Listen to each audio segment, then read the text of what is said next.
আসসালামু আলাইকুম রহমতুল্লাহ। প্রিয় দর্শক, আমি আজ সেই পূর্বের মতো আরেকটা রিভিউ নিয়ে আসলাম। আমি একজন রুগী দেখেছিলাম, আমার সদ্য মোহাম্মদ ইয়াসিন মাসুদ। ওনার চিকিৎসা আমি শুরু করছিলাম চর্মরোগের। ওনার ব্লাডে অনেক অ্যালার্জি ছিল। আমি যখন চিকিৎসা শুরু করছিলাম তখন ওনার ব্লাডে অ্যালার্জি ছিল 3420 থেকে চিকিৎসা শুরু করি। তার পরবর্তী আমরা আরেকটা রিপোর্ট করেছিলাম কয়েক মাস ওষুধ খাওয়ানোর পরে। সেই রিপোর্টে দেখতে পেয়েছি আমরা অ্যালার্জি আসছিল 2980। তার পরবর্তীতে আবার ওষুধ চলছিল। ওষুধ চলার পরবর্তী রিপোর্টে আমরা দেখেছি আবার 2032। তার পরবর্তী আজকে আবার আরেকটা রিপোর্ট করানো হয়েছে, যেই রিপোর্টটা আজকে নিয়ে আসা হয়েছে। সেই রিপোর্টে আমরা দেখতে পাচ্ছি অ্যালার্জির পরিমাণ আছে 1313। তো আলহামদুলিল্লাহ, আল্লাহর মেহরবানিতে এই যে ধারাবাহিক আমাদের একটা রেজাল্ট বা যে রক্তের যেই অ্যালার্জির পরিমাণ, কোল্ড অ্যালার্জিটা যেটা IgE সেরাম IgE বলে, এটা 3200 থেকে আমরা মোটামুটি আজকে 1313তে নিয়ে আসছি। আলহামদুলিল্লাহ, অনেকটাই ভালো রেজাল্ট। তো এভাবে ধারাবাহিক রেজাল্ট আসছে। আমরা আজকে জনাব ইয়াসিন সাহেবের মুখ থেকে শুনবো উনি আমার কাছে যেই সমস্যা নিয়ে আসছিলেন সেই সমস্যার এখন কতটুকু উন্নতি ওনার হয়েছে বা উনি কতটুকু আরাম পেয়েছেন বা ভালো লাগছেন। জনাব ইয়াসিন সাহেব, আপনাকে স্বাগতম। আপনি একটু আমার দর্শকের উদ্দেশ্যে বলেন, আপনি যখন আমার কাছে এসেছিলেন মূলত অ্যালার্জি সমস্যাগুলো নিয়ে এসেছিলেন, তাই না?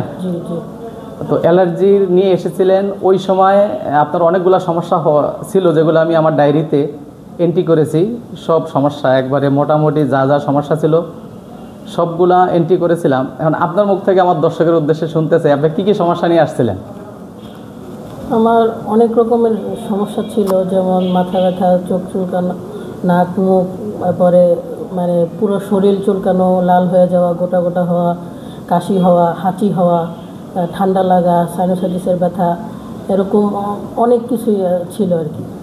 জি, পরবর্তী যখন ওষুধ দিয়েছিলাম, তো ওষুধ খাওয়ার পর থেকে এখন একটু অনেকটা প্রথম থেকে এই প্রথমের তুলনায় এখন মানে বলতে গেলে আল্লাহর রহমতে অনেক সুস্থ আছি।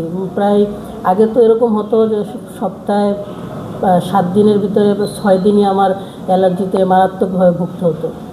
এখন সেই অনুপাতে এখন অনেকটাই মানে সপ্তাহের ভিতরে 1-2 দিন তো অল্প কিছু দিনে হাঁচি বা কাশি বা একটু কিছু আসে।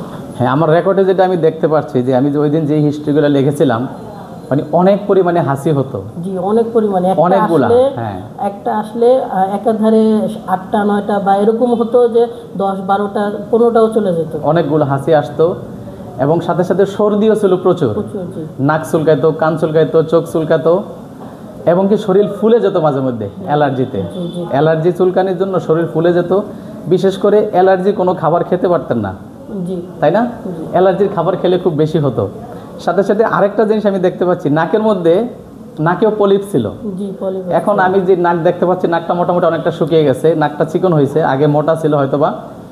এবং অ্যালার্জি জাতীয় খাবারগুলো খেয়েছিলেন এবং আমার কাছে আসার পূর্বে আপনি অনেক চিকিৎসা নিয়েছিলেন। জি, অনেক চিকিৎসা হয়েছে, অনেক জায়গায় অনেক রকম ইবনে সিনা ল্যাবেটে অনেক জায়গায় চিকিৎসা নিয়েছি, কোনো রকম মানে ফল পাইনি। হ্যাঁ, আমার এখানে সেটাই রেকর্ড যে আপনি অনেক জায়গায় চিকিৎসা নিয়েছিলেন এবং স্বনামধন্য অনেক প্রতিষ্ঠানে চিকিৎসা নিয়েছিলেন। ওই চিকিৎসায় খুব একটা রেজাল্ট পান নাই। সাথে আপনার টনসিলও ছিল, অ্যালার্জির জন্য টনসিলও বাড়ে। আমার রেকর্ডে যেটা পাচ্ছি যে টনসিলের গ্ল্যান্ডও ছিল এবং সাথে সাথে কাশিও হতো খুব প্রচুর। মানে ওটা আর কি যখনই উঠতো তখন একবারে মাথা, চোখ, মুখ গরম হয়ে যেত, লাল হয়ে যেত আর কি, এরকম আর অনেক সমস্যাই হতো। তো সেই হিসাবে আল্লাহর মেহেরবানিতে আমাদের ঔষধের দ্বারা আমাদের যে চিকিৎসা করেছি, আমরা চিকিৎসা করার পরে আল্লাহর ইচ্ছায় মোটামুটি অনেকটাই ভালো। এবং সাথে আপনার HBS এই রোগটা আপনার আছে, এটা তো এখনও রিপোর্ট করা হয় নাই। আগে রিপোর্ট করেছিলাম, আগের রিপোর্টে আমরা দেখেছিলাম HBS-এর পরিমাণ 4760 একটা রিপোর্টে আছে। ওইটা আমরা আবার রিপোর্ট করে দেখবো সামনে HBS-টা কী পরিমাণে আছে বর্তমানে। ওইটা একটা ভাইরাস, ওইটাও ছিল। তো এই যে শুরুর শুরুর হিসাব করতে গেলে এখন আমরা বুঝতে পারি যে আগের তুলনায় মোটামুটি আলহামদুলিল্লাহ খুব একটা অসুবিধা এখন নেই মনে হয়, বা আছে, অল্প আছে, কিছুটা আছে। আর কিছুদিন ওষুধ খেলে আমাদের যেই আইজিটা অ্যালার্জিটা এখনও 1313 আছে, তো এটাতে আমরা আশা করি 1 পয়েন্টের নিচে নিয়ে আসবো বা 2 পয়েন্ট পর্যন্ত নিয়ে আসবো। 2 পয়েন্ট পর্যন্ত আসলে অথবা 1 পয়েন্ট পর্যন্ত আসলে তখন আর আশা করি কোনো সমস্যাই থাকবে না। তো সমস্যা থাকবে না। তো এখন আপনি তো আগের তুলনায় মোটামুটি আলহামদুলিল্লাহ আরাম বোধ করতেছেন, শান্তি, ভালো লাগা অনুভব করতেছেন? ভালো লাগছে যে অনেকটাই কমে গেছে। যখন আমি এই যে লাস্টের যে রিপোর্টটা আমি দেখলাম, দেখে অবাক হয়ে গেলাম যে এতটা কমে গিয়েছে, আমার আসলে আশ্চর্যজনক।